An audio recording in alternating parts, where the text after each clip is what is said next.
Hello friends, you are welcome in Million Concepts of English.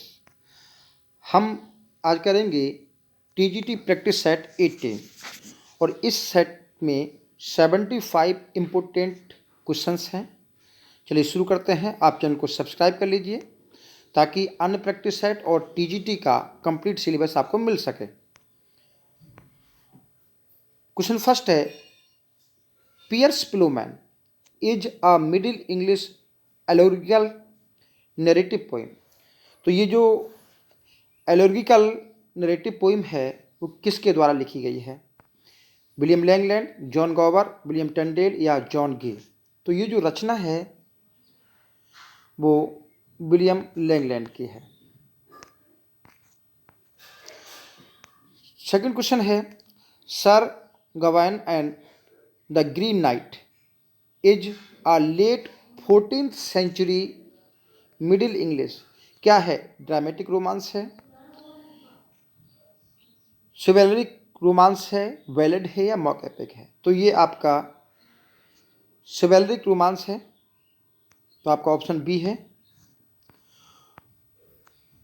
Question third है, the phrase बिलिम suspension of disbelief, ये 2000 की PGT में आया हुआ है। तो ये किससे एसोसिएटेड है? बैरन, कीट्स, कॉलेज या वर्ड्सवर्थ? ये तो सरल प्रश्न है, आप जानते हैं ये एस टी कॉलेज की है जो उन्होंने बायोग्राफिया लिटरेरिया में इसको दिया है। क्वेश्चन नंबर फोर्थ है, कन्फेसियो एमांटिस, जिसका अर्थ होता है the lover's confession, is a Middle English poem by. तो किसने लिखा है ये poem? William Tyndale, John Gower double हो गया है, जॉन गे। तो ये जो रचना है ये आपको बतानी है इन तीन ऑप्शन में से किसकी है। तो ये रचना जो है आपकी विलियम टंडेल की है, तो आपका ऑप्शन इसमें ए है।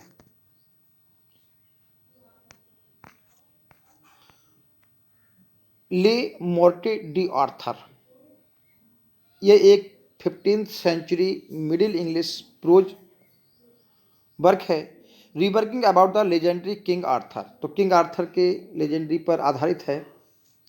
आपको बताना ये रचना किसने लिखी है? Sir Thomas Malory, William Tyndale, John Gower या जॉन गे? तो ये रचना जो है आपकी टॉमस मैलोरी की है, तो आपका ऑप्शन ए है। Who said classicism is health and romanticism is disease? किसने ये बात कही है? विलियम वर्ड्सवर्थ ने, गेटे ने, कॉलेज या बैरन ने? तो देखिए, विलियम वर्ड्सवर्थ तो नहीं कह सकते, कॉलेज और बैरन दोनों ही आपके जो सब सारे रोमांटिक पोइट्स हैं। तो ये बात कही है गेटे ने, ऑप्शन बी है। In which age miracle plays were presented? तो मिरेकल प्लेस किस एज में रिप्रेजेंट होते हैं? तो ये रही आपकी 15th एंड 16th सेंचुरी, तो आपका ऑप्शन डी हो गया। क्वेश्चन नंबर 8 है, who define romanticism as renaissance of wonder? तो रेनेसां ऑफ वंडर कहकर रोमांटिसिज्म को किसने डिफाइन किया? Theodore Watts Dunton, John Keats, Wordsworth या वाल्टर पीटर? तो आपके ये दोनों तो नहीं है, इन दोनों में से आपको लगाना है। तो जो आपका ऑप्शन बनता है वो बनता है Walter Pater. What was represented in the miracle plays? तो मिरेकल प्लेस में क्या रिप्रेजेंट किया जाता था? Lives of saints, lives of martyrs, या इन दोनों को प्रेजेंट किया जाता था, या नन ऑफ दीज? तो आपका ऑप्शन सी है, क्योंकि मिरेकल प्लेस में लाइफ ऑफ सेंट्स और लाइफ ऑफ मार्टियर्स यानी कि दोनों को ही रिप्रेजेंट किया जाता था, और ये की बात है। क्वेश्चन नंबर 10 है, which type of miracle plays were perform in the miracle plays, यानी किस प्रकार के मिरेकल्स को, किस प्रकार के चमत्कारों को प्रस्तुत किया जाता था। पर्सोनिफाइड व्यूज, पर्सोनिफाइड वर्च्यूज, या पर्सोनिफाइड व्यूज और पर्सोनिफाइड वर्च्यूज दोनों को किया जाता था, इनमें से किसी को नहीं। तो देखिए जो मिरेकल प्लेस हुआ करते थे, तो जो भी चमत्कार हुआ करते थे, तो ये चमत्कार जो सेंट्स लोग किया करते थे, मार्टर्स लोग किया करते थे, तो उन्हीं के चमत्कारों को प्रस्तुत किया जाता था। वो पर्सोनिफाइड भी होते थे। तो ये दोनों बातें ठीक हैं, तो आपका ऑप्शन सी है। क्वेश्चन नंबर 11 है, who is known as poets poet. तो ये तो बहुत फेमस प्रश्न है और आप जानते भी हैं कि पोइट्स पोइट एडमंड स्पेंसर को कहा जाता है। तो आपका ऑप्शन बी है। अब इम्पोर्टेंट प्रश्न ये है कि इनको who called Edmund Spenser poets poet, Edmund Spenser को पोइट कौन कहता है? Charles Lamb, John Milton, Alfred Lord Tennyson या रॉबर्ट ब्राउनिंग। तो ये बात चार्ल्स लैम कहते हैं। क्वेश्चन नंबर 13 है, ये प्रश्न टीजीटी 2010 में आया हुआ है। WH ऑर्डन किस एज को बिलोंग करते हैं? तो ये करते हैं आपके, ये 20th सेंचुरी के राइटर हैं। तो आपका ऑप्शन सी है। क्वेश्चन नंबर नेक्स्ट है, life of Milton has been written by. तो ये तो सरलता प्रश्न है कि लाइफ ऑफ मिल्टन किसने लिखा है? तो ये डॉक्टर सैमुअल जॉनसन के द्वारा रचित है। आपका ऑप्शन ए हो गया। नेक्स्ट क्वेश्चन है, what is the meaning of fin de siecle. इस शब्द का, फिंडेसिकल का क्या अर्थ है? ऑप्शन है very fine thing, end of the century, beginning of the century, या नेचर इज वेरी स्ट्रेंज। तो ये जो शब्द इसका अर्थ है, इसका अर्थ है आपका एंड ऑफ द सेंचुरी, यानी कि ऑप्शन आपका B, end of the century. और किस सेंचुरी के एंड की बात होती है इसमें? End of the 19th century. Important question है ये। Question number 16, Oxford movement was a religious movement. It was a Catholic reaction against rationalism. Who of the following is not related to this movement? तो देखिए जितनी बात आपको underline की हैं, ये भी प्रश्न बनते हैं कि ऑक्सफोर्ड मूवमेंट क्या था। तो ये एक रिलीजियस मूवमेंट था और एक कैथोलिक रिएक्शन अगेंस्ट रेशनलिज्म भी मूवमेंट के नाम से इसको जाना जाता है। तो दोनों बातों पर भी क्वेश्चंस आते हैं, तो इसको भी ध्यान रखेंगे। और सेकंड, आप इनके ऑप्शन पे बताइए कि कौन इसमें शामिल नहीं था। Henry Newman, John Keble, DG Rossetti या डब्ल्यूजी वार्ड। तो इसमें जो डीजी रोसेटी हैं वो इसमें शामिल नहीं थे, क्योंकि डीजी रोसेटी का नाम आता है प्री राफेलाइट मूवमेंट से, जो कि 1848 में शुरू हुआ था। नेक्स्ट क्वेश्चन है, who was the leader of the Celtic revival. तो कैल्टिक रिवाइवल का लीडर कौन था?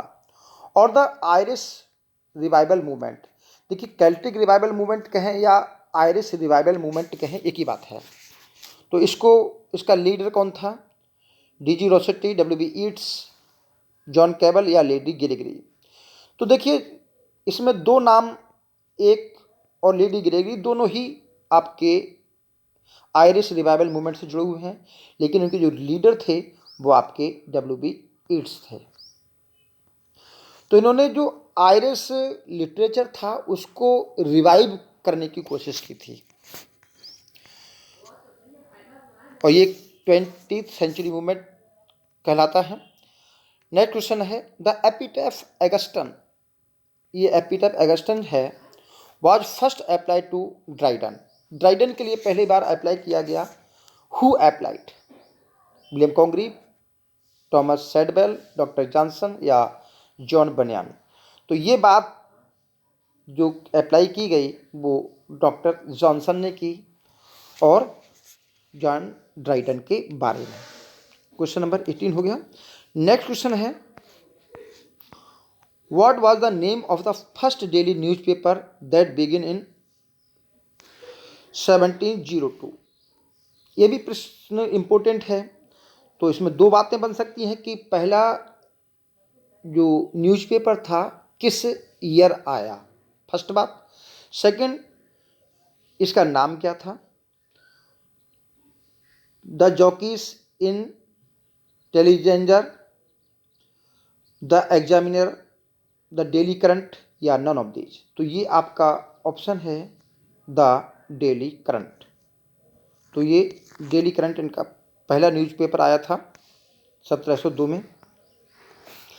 चार्ल्स डिकेंस का नॉवेल है a tale of two cities can be considered as? तो ये किस प्रकार का नॉवेल है ये आपको बताना है। सोशियोलॉजिकल नॉवेल है, बिल्डंगस्ट्रॉमन या रीजनल नॉवेल है या हिस्टोरिकल नॉवेल है? तो ये आपका हिस्टोरिकल नॉवेल है और इसमें दो सिटीज़ के नाम बताए गए हैं। तो वो भी प्रश्न पूछा जाता है कि टेल ऑफ टू सिटीज़ में किन दो शहरों के नाम हैं? तो एक तो लंदन है और दूसरा आपका पेरिस है।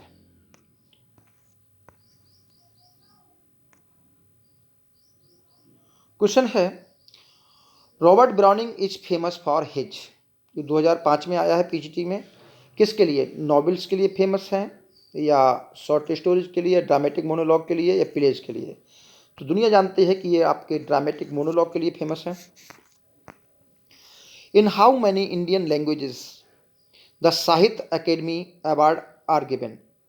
तो कितने लैंग्वेज में दिया जाता है? तो साहित्य अकादमी जो पुरस्कार है वो आपके 22 लैंग्वेज में दिया जाता है। तो आपका ऑप्शन यहाँ पर बी है। नेक्स्ट है, whose tomb was inscribed as the follows? ये बातें जो लिखी हैं, good friends of Jesus, good friend for Jesus sake, forbear to dig the dust enclosed here, blessed be the man that spare these stones and curse be that moves to my bones.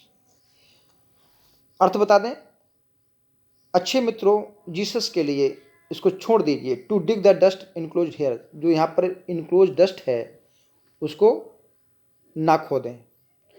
Blessed be the man that spare these stones, उस व्यक्ति को दुआ लगे जो इनको छोड़ देता है, और उसको अभिशाप लगे, cursed be the that moves my bones, जो मेरी हड्डियों को हटाता है उसको अभिशाप लगे।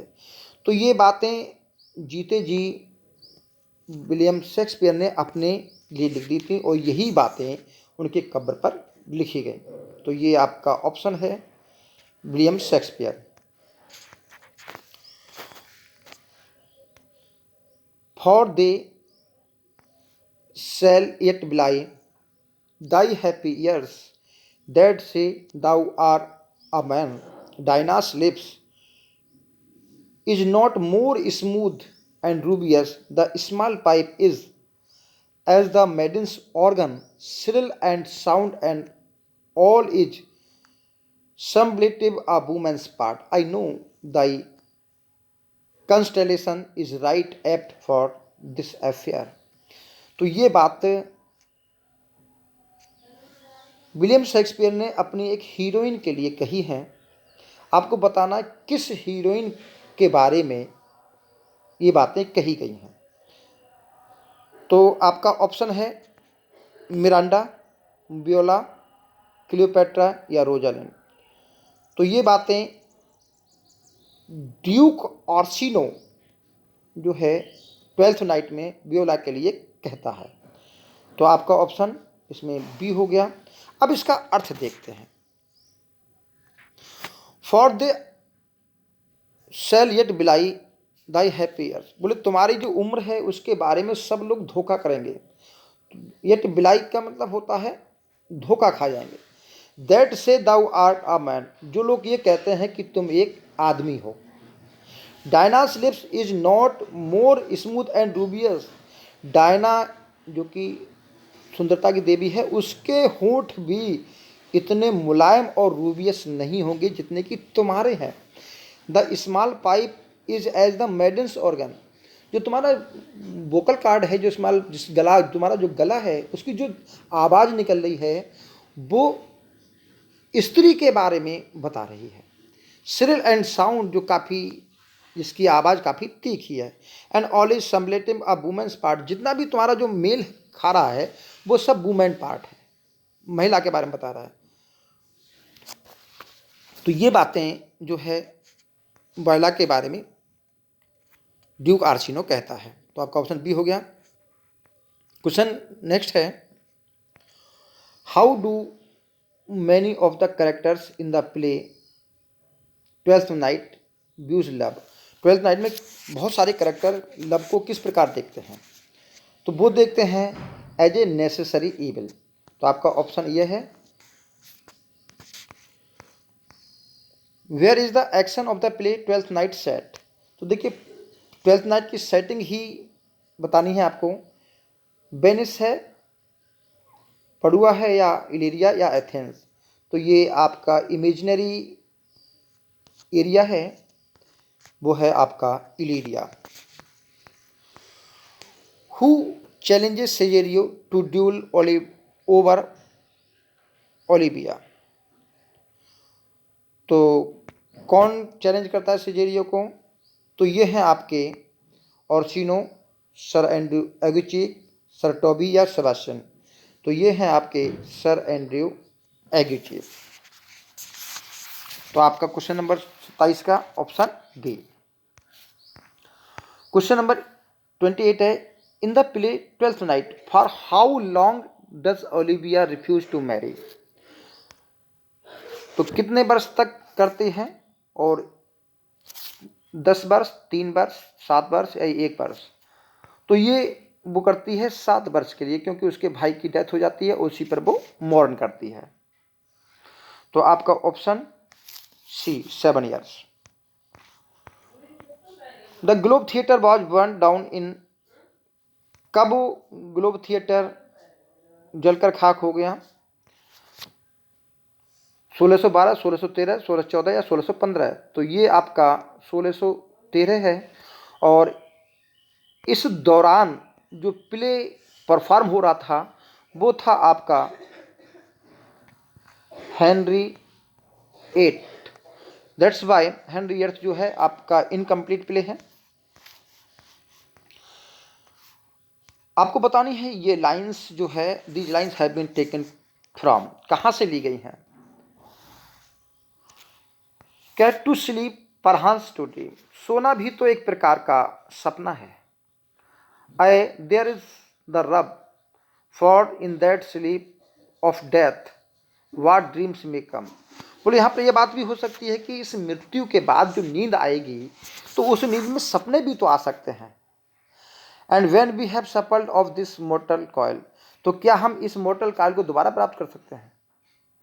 तो यहाँ पर कौन कहता है? तो ये तो बात समझ गए होंगे। तो ये हेमलेट की सॉलिलॉकी है, जिसमें जो फेमस सॉलिलॉकी है टू बी और नॉट टू बी, तो उसी की लाइंस हैं। तो ये आपका ऑप्शन जो है वो हेमलेट है। क्या है? हेमलेट। Whom does Polonius send to France to spy on Laertes? तो लेरिट्स पर स्पाई करने के लिए, निगरानी करने के लिए किसको भेजते हैं पोलोनियस? रेनाल्डो, ऑफिलिया, गाइडो या मार्शलस? तो ये हैं आपके रेनाल्डो, जो कि पोलोनियस का एक नौकर होता है। Where does the ghost appear during the play? पढ़ते हैं, the castle rampart, and the great hall of Elsinore, Fortinbras tent and Hamlet's bed chamber, castle's rampart या जर्ट्रूड बेड चैम्बर, या Gertrude's bed chamber and great hall of Elsinore. तो आपका जो option है इसमें वो है C, castle rampart and castle के जो रैम्पार्ट होता है, चबूतरा होता है वहाँ पर, और दूसरे जर्ट्रूड के चैम्बर में। तो आपका ऑप्शन हो गया आपका C. How did Claudius murder king Hamlet? तो किंग हेमलेट की मौत कैसे होती है? By stabbing him through an arras, या pouring poison into his ears, by ordering him to be hanged, या by poisonous his wine glass. तो ये ऑप्शन है आपका, क्योंकि वो उसके कान में जहर डाल देता है। तो ये आपका ऑप्शन बी। नेक्स्ट क्वेश्चन बहुत ज़्यादा इंपॉर्टेंट है, वो आपको बताना है। What is the name of the poison that was poured into king's ears? ये मुझसे किसी ने पूछा था कि ये इसमें कौन सा जहर उनको दिया गया था। तो एक फ्लावर का जो प्लांट का रस था वो उसके कान में डाला गया था, जहरीला प्लांट था। उस प्लांट का नाम बताना है। The juicy of thorn apples, यानी कि ये धतूरा होता है। जूसी ऑफ हेमनन, ये भी जहरीला पौधा है। जूसी ऑफ हेमलॉक, या जूसी ऑफ लेबरनम। तो आपको बताना ये चारों ही जहरीले पौधे हैं। तो ये ऑप्शन है आपका द जूसी ऑफ हेबनन। तो आपका ऑप्शन बी है, इसका नाम जो है आया है। और इस जहरीले पौधे का नाम कौन बताता है? ये स्वयं किंग हेमलेट का घुष्ट हेमलेट को बताता है। Where is the university at which Horatio and Hamlet studies? Paris, Oxford, Constantinople या विटनबर्ग? तो ये विटनबर्ग के दोनों स्टूडेंट रहे हैं। तो आपका option D. Whose skull does Hamlet discover in the churchyard? न, चर्च कोर्टयार्ड।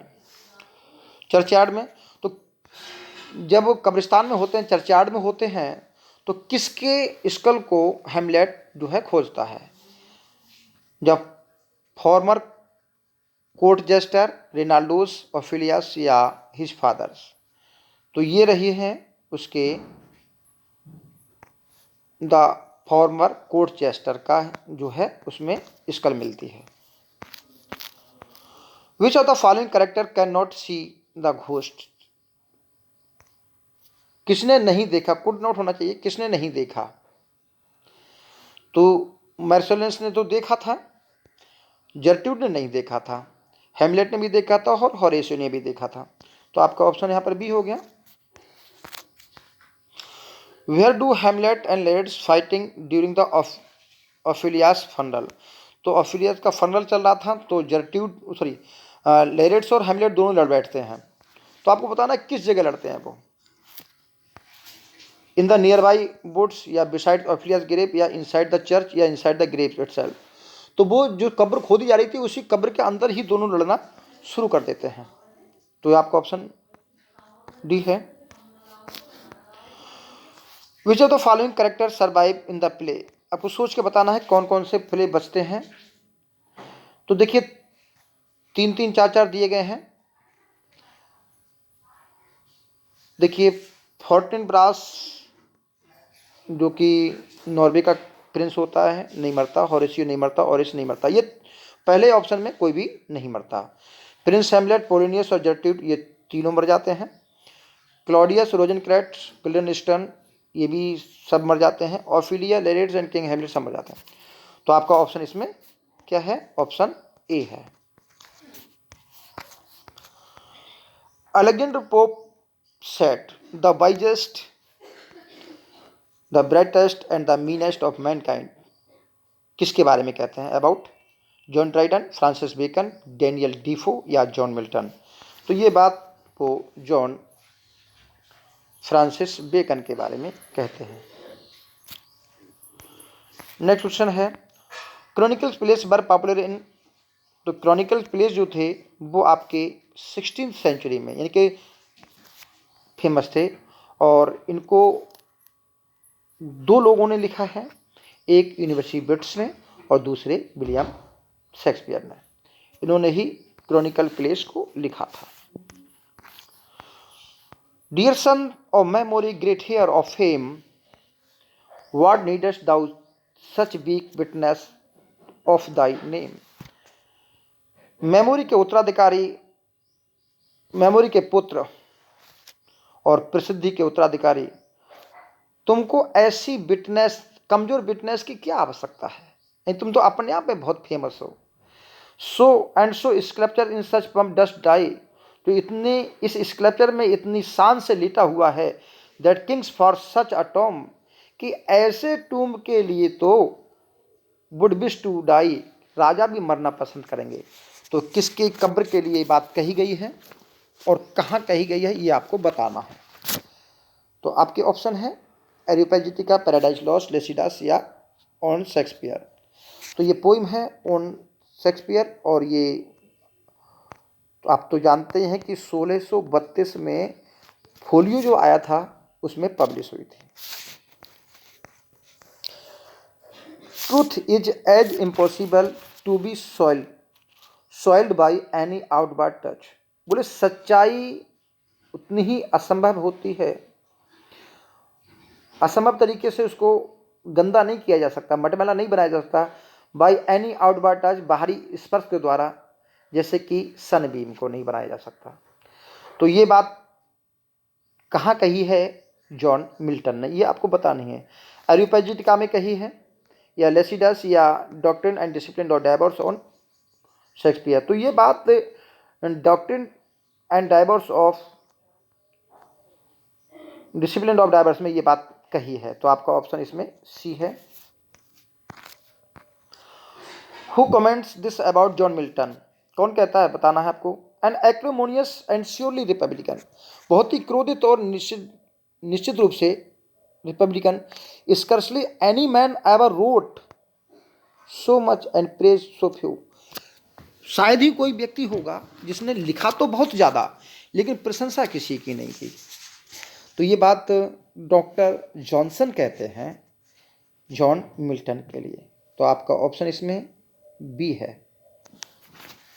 और कहीं किसी क्वेश्चन पे मिस्टेक हो जाए तो कमेंट करके बता देना, प्रयास किया गया कि कहीं भी कोई मिस्टेक इसमें ना हो, ठीक है। नेक्स्ट क्वेश्चन देखते हैं। Who says Milton was the poetic son of Spencer, तो मिल्टन को स्पेंसर का पोएटिक सन कौन कहता है, ये बात आपको बतानी है। मैथ्यू ऑर्नल कहते हैं, डॉक्टर सैमुअल जॉनसन कहते हैं, जॉन ड्राइडन या जॉन बेले। तो इसको कहते हैं जॉन ड्राइडन। आपका ऑप्शन सी हो गया। Who comments about this about Paradise Lost, कौन सी बात है? Paradise Lost though fine in itself, अपने आप में अच्छी है, is a corruption of our language, लेकिन हमारी लैंग्वेज के लिए एक करप्शन है। तो कौन कहता है? तो ये बात जॉन कीट्स कहते हैं पैराडाइज लॉस्ट के बारे में। तो आपका option A. Samson agonist is a tragedy based on, तो देखिए ट्रेजेडी किस पर बेस्ड है? सोफोक्लिस के मॉडल पे है, डांटेस मॉडल पे है, होमर्स के मॉडल पे है, नॉन ऑफ दीज। तो ये बात सोफोक्लिस के मॉडल पर बेस्ड है और ये क्लासिकल मॉडल है। तो आपका ऑप्शन ए हो गया। Galsworthy's the country house present, upper class, lower class, middle class या इंडस्ट्रियल क्लास। तो ये आपका प्रस्तुत करती है अपर क्लास, ठीक है। गाल्सवर्दी का मास्टरपीस बताना, जो कि 2004 की टीजीटी में आया है। तो इनका मास्टरपीस है आपका द फोरसाइट सागा, ठीक है, द फोरसाइट सागा। नेक्स्ट है the finest of Galsworthy's later dramas, तो देखिए जो बहुत सारे रिलेटेड बाद के ड्रामा हैं, लेकिन जो सबसे अच्छा है वो है आपका लॉयल्टीज। ठीक है, तो जिसमें हर व्यक्ति अपने पद के प्रति लॉयल्टीज रहता है, डॉक्टर डॉक्टर के प्रति, लॉयर लॉयर के प्रति, और जो मिलिट्री मैन है वो मिलिट्री मैन के प्रति। ये उसमें दर्शाया गया है प्ले में। आपको बताना है इसमें sweet Auburn loveliest village of the plain where health and plenty cheer the labouring swain. इसमें कौन सा फिगर ऑफ स्पीच है? स्वीट एवर्न ये गांव का नाम है। Loveliest village of the plain where health and plenty cheer, जहाँ पर स्वास्थ्य है और पर्याप्त मात्रा में खुशी है। द लेबरिंग स्वैन, जो मेहनत करने वाले गड़हरिया होते हैं उनमें। तो ये इन्होंने क्या किया कि इसमें एपोस्ट्रोफी है, तो ये आपका ऑप्शन बी हो गया। ये फ्रॉम द डेजर्टेड विलेज है ओलिवर गोल्ड स्मिथ की, तो वहाँ से इसको लिया गया है। Name the figure of speech in the line the soldier fights for glory and a ceiling day. तो देखिए सोल्जर जो है अपनी ग्लोरी के लिए लड़ता है और एक सीलिंग के लिए लड़ता है, तो दोनों ही बात विरोधी हैं। एक बार तो हम उसको ऊपर चढ़ा रहे हैं और अचानक तुच्छ बात कह करके उसको नीचे गिरा दे रहे हैं। तो ऐसी सिचुएशन में जो फिगर ऑफ स्पीच बनता है वो आपका एंटी क्लाइमैक्स बनता है। तो आपका ऑप्शन डी हो गया। Find the figure of speech in the following line golden lads and girls all must. लड़के गोल्डन होने चाहिए और लड़कियां भी गोल्डन होनी चाहिए। As chimney sweeper come to dust, जैसे कि चिमनी स्वीपर डस्ट से निकल के आते हैं। तो यहाँ पर देखिए भाई, चिमनी स्वीपर्स जो निकल कर आएंगे वो काले होंगे, और ऊपर गोल्डन लेड और गर्ल्स की बात की गई है। दोनों ही जो थीसिस हैं वो आपकी एंटी हैं, तो ये आपका एंटी थीसिस हो गया। तो 53 का आपके क्या हुआ आंसर? डी। नेक्स्ट देखते हैं। The naked every day he clad but he puts on his clothes. आपको बताना है इसमें कौन सा फिगर ऑफ स्पीच है। अब इसके अर्थ को देखते हैं। The naked every day he clad, हर दिन वो नंगा होता है जब वो पहनता है। When he puts on his cloth, जब वो अपने कपड़े को पहनता है। तो यहाँ पर विरोधी बातें हैं, तो एंटीथीसिस होना चाहिए। अब इन्होंने ऑप्शन बी दिया है पन, लेकिन पन मुझे नहीं लग रहा है। आप लोग मुझको बताना, मेरे हिसाब से तो एंटीथीसिस है, लेकिन आप मुझको बताना इसमें कौन सा फिगर ऑफ स्पीच है। कमेंट करके बताना please. O mischief thou art swift, अरे शरारत। दाउ आर्ट स्विफ्ट, तुम्हारी जो कला है वो बहुत तेज है, तुम बहुत तेज हो। To enter in the thoughts of desperate man, तुम निराश व्यक्ति के भी विचारों में प्रवेश कर जाते हो। कौन सा फिगर ऑफ स्पीच है? तो नेचुरल इसमें संबोधन किया गया है, तो ये आपका एपोस्ट्रोफी होना चाहिए। तो आपका ऑप्शन ए है। नॉलेज इज प्राउड, नॉलेज घमंडी है। दैट नोज सो मच, जो काफी कुछ जानती है। Wisdom is humble that knows no more, और विजडम काफी विनम्र होता है जो कि बिल्कुल नहीं जानता, कुछ नहीं जानता। तो ये कौन सा फिगर ऑफ स्पीच है? देखिए दोनों को पर्सोनिफाइड किया गया है, नॉलेज और विजडम को। तो ऐसे में आपका एंड जो है पर्सोनिफिकेशन होना चाहिए। और कुछ लगता है तुमको उसको कमेंट में बता देना। Sceptre and crown must humble down, sceptre और क्राउन को गिरा देना चाहिए। And in the dust be equal made with poor crooked scythe and spade. तो ये बताना आपको कौन सा फिगर ऑफ स्पीच है। तो देखिए सेप्टर और क्राउन जो इसमें है वो मिटोनिमी को बताते हैं। कौन सा फिगर ऑफ स्पीच हो गया आपका? मिटोनिमी, क्योंकि सेप्टर और क्राउन जो है किंग के लिए दर्शाते हैं। I see in Wordsworth the natural man rising up against the spiritual man continually, and then he is no poet but he then a philosopher, an enmity against all true poetry or inspiration। तो कौन सा किस William Wordsworth के बारे में ये कौन कहता है? Who said this about William Wordsworth? William Blake, S T college, William Hazlitt या जॉन कीट्स? ये आपको बताना है। ठीक, तो ये बात विलियम वर्ड्सवर्थ के बारे में विलियम ब्लेक कहते हैं। Who said about Wordsworth as follows, his poetry is reality, his philosophy is the illusion. तो ये बात तो मैंने पढ़ी है, तो ये मैथ्यू आर्नोल्ड इस बात को कहते हैं। ठीक है, इस बात को कौन कहता है? Matthew Arnold. बहुत फेमस लाइन है। शैली was expelled from the university college Oxford because of his. तो कौन सी रचना के कारण शैली को ऑक्सफोर्ड से निकाला गया था? तो ये थी इनकी रचना the necessity of atheism, atheism की आवश्यकता।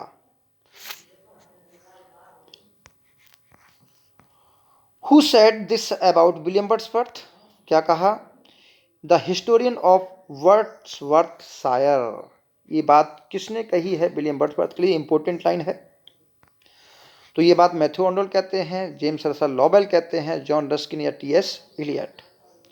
तो ये आप याद रखेंगे, इस बात को लॉवेल ने कहा है, जेम्स रसल लॉवेल। और इनकी among my books second series 1876 में ये बात इन्होंने विलियम वर्ड्सवर्थ के बारे में कही है। Who said this about William Wordsworth? Wordsworth was hardly a man but a wandering spirit, strange adventures and no end to them. तो किसने कहा है वंडरिंग स्पिरिट विलियम वर्ड्सवर्थ के लिए? शैली, कीट्स, लॉवेल या मैथ्यू आर्नोल्ड? तो आपका ऑप्शन इसके अंदर ही फंस गया है, तो ऑप्शन ए है पीबी शैली। ईगोइस्टिकल सबलाइम क्या होता है? Is an exalt degree of self centredness. तो सेल्फ सेंटर्डनेस की यानी कि आत्ममुग्धता की, स्वयं की जो है एग्जाल्टेड डिग्री होती है ईगोइस्टिक सबलाइम। तो विच कीट्स सॉ इन? तो कीट्स ने ईगोइस्टिकल जो सबलाइम है किस में देखा? वर्ड्सवर्थ में देखा, एसटी कॉलेज में देखा, या जॉन मिल्टन में देखा, या विलियम शेक्सपियर में देखा? तो देखिए, वर्ड्सवर्थ में उन्होंने ये बातें देखी, ईगोइस्टिकल सबलाइम, और जो ऑब्जेक्टिविटी देखी वो उन्होंने विलियम शेक्सपियर में देखी। We are laid asleep in body and became a living soul. हमारा शरीर तो सो जाता है और हम एक दृष्टा बन जाते हैं, हमारी आत्मा जागृत हो जाती है। तो ये बात कौन कहता है, ये आपको बतानी है। ऑप्शन है आपके टिंटन एबे, इमोर्टैलिटी ओड, टेबल टर्न या education of nature. William Wordsworth ने ये बात कही है, लेकिन किस पोइम में? तो ये है आपका इमोर्टैलिटी ओड। तो आपका ऑप्शन है ए। नेक्स्ट देखते हैं, फुल सून, बहुत जल्दी, thy soul shall have the earthly flight, जल्दी ही तुम्हारी आत्मा पर जो सांसारिकता का बोझ आ जाएगा। And custom lie upon thee with a beat, और इस दुनिया के जो रीति रिवाज परंपराएं हैं और तो वो एक बोझ की तरह आपके ऊपर आ जाएंगे। हैवी एज फ्रोस्ट, और इतने भारी होंगे जितना कि पाला होता है। And deep almost as life, और इतने गहरे होंगे जितना कि गहरा जीवन होता है। यानी कि इनसे तभी छुटकारा मिलेगा जब आप मर जाओगे। तो ये लाइन्स कहाँ ली गई हैं? तो ऐसी फिलोसफिकल लाइन तो मेरे हिसाब से तो इमोर्टैलिटी ओड में ही होनी चाहिए। ठीक है, तो ये बात इमोर्टैलिटी ओड की है। तो आपका ऑप्शन क्या बनता है? आपका ऑप्शन बनता है बी। इफ सॉलिट्यूड और फियर और पेन और grief should be Dai portion, with what healing thoughts of tender joy and thou remember me। जब सॉलिट्यूड, जब एकांत यानी कि अकेलापन, भय, दर्द, दुख तुम्हारे जीवन में आ जाए, with what healing thoughts of tender joy, इन कोमल आनंद के हीलिंग थॉट से तुम मेरे को याद करना। तो ये बात मेरे हिसाब से विलियम वर्ड्सवर्थ अपनी बहन डोरोथी से कहते हैं। तो किस पोइम में कहते हैं? टिंटन एबे में, इमोर्टलिटी रोड में, टेबलटन में, एजुकेशन लिटरेचर में। तो आप भी जानते हैं कि ये बातें केवल टिंटन एबे में उन्होंने कही हैं। और तो आपका ऑप्शन जो बना वो आपका ऑप्शन ए बना। We are pressed by heavy loss. हम हैवी लॉस से काफ़ी दबे हुए हैं। कौन से हैवी लॉस? इस दुनिया के खाने कमाने के। And often glad no more, और अक्सर हम खुश नहीं रहते। We bear a face of joy, हमारे जो खुश चेहरा दिखाई देता है, because we have been glad of yore, इसका कारण है कि हमने पुराने ज़माने में जो हमने सुख पाए हैं उन्हीं को देख करके ही सुखी होते हैं। तो ये बातें कहाँ कही हैं विलियम, किस पोइम में कही हैं विलियम वर्ड्सवर्थ ने? द फाउंटेन, अ कन्वर्सेशन में कही हैं, इमोर्टलिटी ओड में, टेबलटन में, या पील कैसल में। तो देखिए, मैथ्यू एक करेक्टर होता है फाउंटेन कन्वर्सेशन में, जो कि 72 ईयर्स का एक ओल्ड मैन होता है, जबकि पोइट जो है 29 ईयर्स का एक व्यक्ति होता है। तो वहाँ पर ये बातें मैथ्यू ने कही हैं। तो आपका ऑप्शन ए हो गया। In thy voice I catch the language of my former heart, तुम्हारी जो आवाज़ में मैं अपने पहले दिल की, यानी कि पहले मेरे दिल में जो उमंगे उठती थी उनके बारे में मैं तुम्हारी आवाज़ में देख रहा हूँ, यानी तुम्हारे मन के अंदर तुम्हारी आवाज़ में वही उमंगे आ रही हैं। And readers the former pleasure in Dai shooting lights of thy wild eyes, तुम्हारी मदहोश करने वाली जो आंखें हैं उनकी शूटिंग लाइट्स में मैं वही आनंद देख रहा हूँ जो मैंने 5 वर्ष पहले यहाँ पर देखे थे। तो ये बातें कहाँ कही हैं? तो ये बातें टिंटन एबे में कही गई हैं। And I could wish my days to be bound each to each by natural piety, मेरी इच्छा है कि मेरे जिंदगी, मेरे दिन प्रतिदिन मेरा जो जीवन है, बाउंड ईच टू, बंधा रहे, ईच बाई नेचुरल पैटी, इस नेचुरल की पूजा करते हुए, नेचुरल के प्रति लगाव करते हुए। तो ये बातें बतानी है कहाँ कही हैं? टिंटन एबे, एजुकेशन ऑफ नेचर, एंड टेबलटन, या रेनबो। तो ये बातें मेरे हिसाब से तो रेनबो में कही हैं। ठीक है, तो आपका ऑप्शन डी हो। इफ दिस, यदि यह है,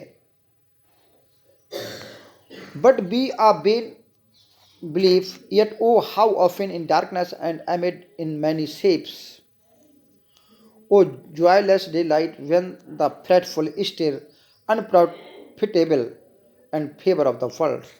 ये लाइनें किस पोइम की हैं?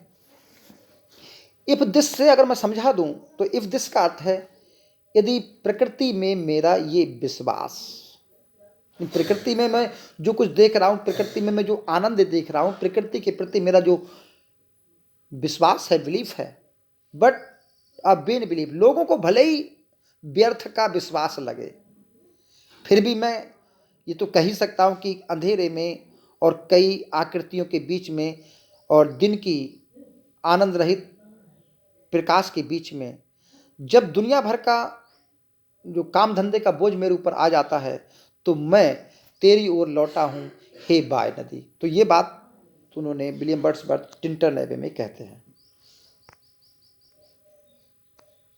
आपका ऑप्शन ए हो गया। देखिए, ऑप्शन आप तब तक चुन लिया करें, मैं तब तक जब सब तक अर्थ बताते हैं। ये लाइन्स हैं, अब बतानी है कि ये किस पोइम से ली गई हैं। आप सोच लिया होगा आपने, सोचते रहिए, मैं तब तक इसका अर्थ देखते हैं। The youth who daily farther from the east. हमारी जो जवानी होती है वो ईस्ट से हमेशा दूर होती जाती है। तो ईस्ट का मतलब है जहाँ से व्यक्ति का जन्म होता है, यानी कि हम जब दिन ढलता है तो हम सुबह से लेकर पश्चिम की ओर जाते हैं, पूरब से लेकर पश्चिम की ओर जाते हैं। तो यहाँ पर हम ईस्ट को मतलब बर्थ मान लीजिए और यूथ को मतलब पूरब की ओर, पश्चिम की ओर मान लीजिए। तो जो हमारी जवानी होती है वो डेली पूर्व से दूर हो जाती है, यानी कि हमारे बचपन से दूर हो जाती है, जहाँ पर सैली से लाइट दिखाई जाती है। Must travel still is nature praise. फिर भी जो जवानी होती है अभी भी प्रकृति की पुजारी रहती है। And by the vision of splendid, और इसी स्प्लेंडेड विजन से, यानी कल्पना की विजन से, is on his way attended, जो उसके रास्ते में मिलते रहते हैं। At length man perceive it die away, और जब मैन कल्पना करता है, इट डाई अवे, जो चीज़ें समाप्त हो जाती हैं उनकी कल्पना करता है। And fade into the light of common day, और जो बचपन की यादें होती हैं, सेलेस्टियल लाइट होती हैं, वो इस दिन की चकाचौंध में जो है गायब हो जाती हैं। तो ये बातें इमोर्टलिटी ओड में कही हैं, ये तो आपको पता लग ही गया होगा। तो आपका ऑप्शन जो है बी है। एंड हार्क, और सुनो, हाउ ब्लिद द थ्रोसल सिंग, जो थ्रोसल चिड़िया है कितनी प्रसन्नता से गाती है। He is too he too is no mean preacher, वो भी कोई कम शिक्षा देने वाला नहीं है। Come forth into the light of things, इस प्रकृति की चीज़ों के प्रकाश में तो आओ। Let nature be thy be your teacher, और ये प्रकृति की चीज़ें हैं, इनको अपना टीचर बनने दो। तो ये बातें विलियम हैजलिट से विलियम वर्ड्सवर्थ कहते हैं, किस पोइम में कहते हैं। तो आपका ऑप्शन सोच लिया होगा आपने, इतनी दूर हो गई। तो ये बात जो है टेबल स्टंड में वो कहते हैं। तो आपका ऑप्शन कौन सा हो गया, tables turned. Enough of science and of art, बहुत हो गया विज्ञान और कला के बारे में। Close up these barren leaves, इन बंजर पत्तियों को बंद कर दीजिए। तो बैरन लीव्स कहा है इन्होंने किताबों को। कम fourth and bring with your heart, सामने निकल कर आओ और अपने पास ऐसा दिल लेके आओ, दैट वाचेस एंड रिसीव्स, जो देखने वाला हो और जो ग्रहण करने वाला हो। तो ये बात सोच ली होगी आपने। 1 2 3 4, इनके टिंटन एबे, इमोर्टल टोड, टेबल स्टैंड या एजुकेशन ऑफ नेचर। तो ये बात भी वो टेबल स्टैंड में कहते हैं विलियम हैजलिट से। I speech by an actor at the end of the play in which the indulgence of the critic and the applause of audience is sought। तो एंड ऑफ द प्ले की speech कहलाती है सोलिलॉकी, prologue, epithelial या epilogue. तो देखिए prologue शुरू में होता है और एपिथेलियन एंड में होता है। तो आपका ऑप्शन जो है एक डी हो गया। लास्ट क्वेश्चन है, a novel written in the form of a series of letters is. तो लेटर की सीरीज में जो नॉवेल लिखा जाता है उसे क्या कहते हैं। एपिस्टोलरी नॉवेल कहेंगे, गॉथिक, पिकारेस्क या रोमांस। तो ऐसे नॉवेल को मेरे हिसाब से तो एपिस्टोलरी नॉवेल करना चाहिए, क्योंकि जो एपिस्टोलरी शब्द होता है उसका मतलब ही लेटर होता है। तो आज के लिए इतना ही। Thank you, all the best. उम्मीद कर रहे हैं पसंद आया होगा, तो प्लीज़ चैनल को सब्सक्राइब कर लें। धन्यवाद।